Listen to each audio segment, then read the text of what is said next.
Complex number को जो Cartesian form में हो उसको पोलर फॉर्म में कन्वर्ट कैसे किए जा सकते हैं और पोलर फॉर्म होती क्या है।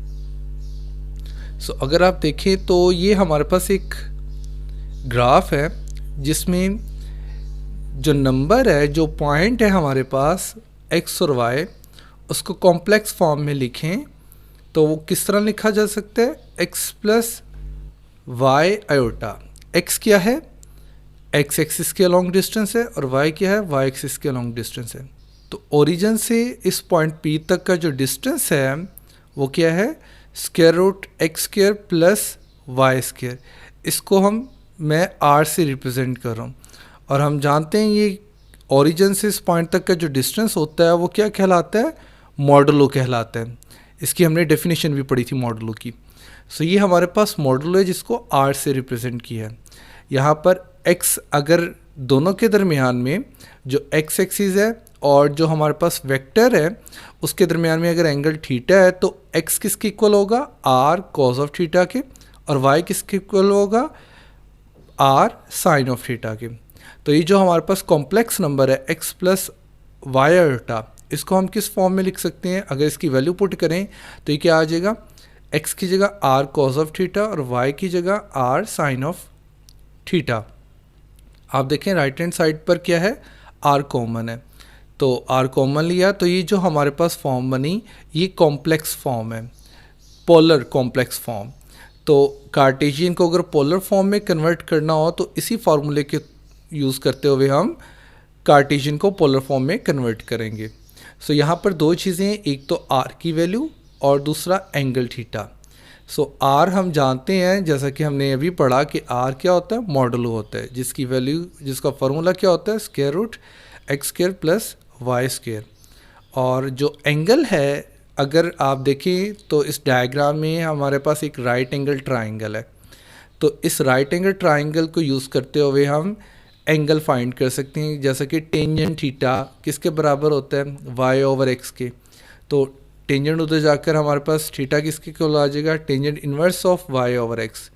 तो यहाँ पर एंगल हमारे पास यानी थीटा किसके इक्वल आ गया, tangent inverse of y over x। तो अगर हमें कार्टेशियन को पोलर फॉर्म में कन्वर्ट करना है तो इस फार्मूले के थ्रू, और इसमें हमें दो चीज़ों की ज़रूरत पड़ेगी, एक r की वैल्यू की ज़रूरत पड़ेगी और दूसरा एंगल की यानी थीटा की ज़रूरत पड़ेगी। हम इन दोनों को फाइंड करेंगे और इसमें पुट कर देंगे। एक एग्जांपल करते हैं, एग्जांपल नंबर 4 पेज नंबर 25 के ऊपर है। कहते हैं express the complex number 1 plus iota square root 3, polar form में हमने इसको कन्वर्ट करना है। तो हम कौन सा फार्मूला यूज़ करेंगे, जो कि अभी पढ़ा कि x प्लस वाई आयोटा बराबर होता है r cos of theta plus iota sine of theta के। ये जो हमें कॉम्प्लेक्स नंबर जो कि कार्टेशियन फॉर्म में है, इसको मैं लेट कर लेता हूँ z। तो इसका जो रियल पार्ट है वो x कहलाएगा और जो इमेजिनरी पार्ट है वो y कहलाएगा।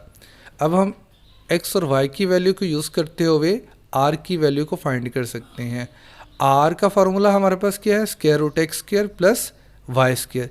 इसमें अगर वैल्यूज़ पुट करें तो r की हमारे पास वैल्यू क्या आ जाएगी, स्क्वायर रूट 1 प्लस 3 यानी 2 आ जाएगा। स्क्वायर रूट 4 किसके इक्वल होता है, 2 के।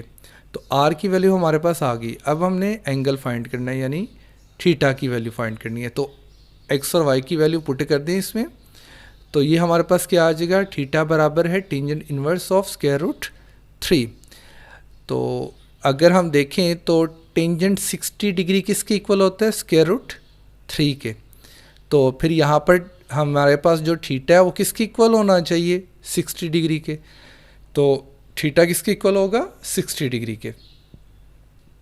तो ये एंगल आ गया और यहाँ पर हमारे पास r की वैल्यू आ गई। हम इन दोनों को यूज़ करेंगे और इस फार्मूले में पुट करेंगे। फार्मूला क्या था, z बराबर है r cos of theta plus iota sine of theta. इसमें वैल्यूज़ पुट कर दें। ये हमारे पास है पोलर फॉर्म। अगर कॉम्प्लेक्स नंबर दिया हो कार्टेशियन फॉर्म में तो उसको पोलर फॉर्म में जब कन्वर्ट करते हैं तो यही फार्मूले के थ्रू हम इसी फार्मूले के थ्रू कन्वर्ट कर सकते हैं।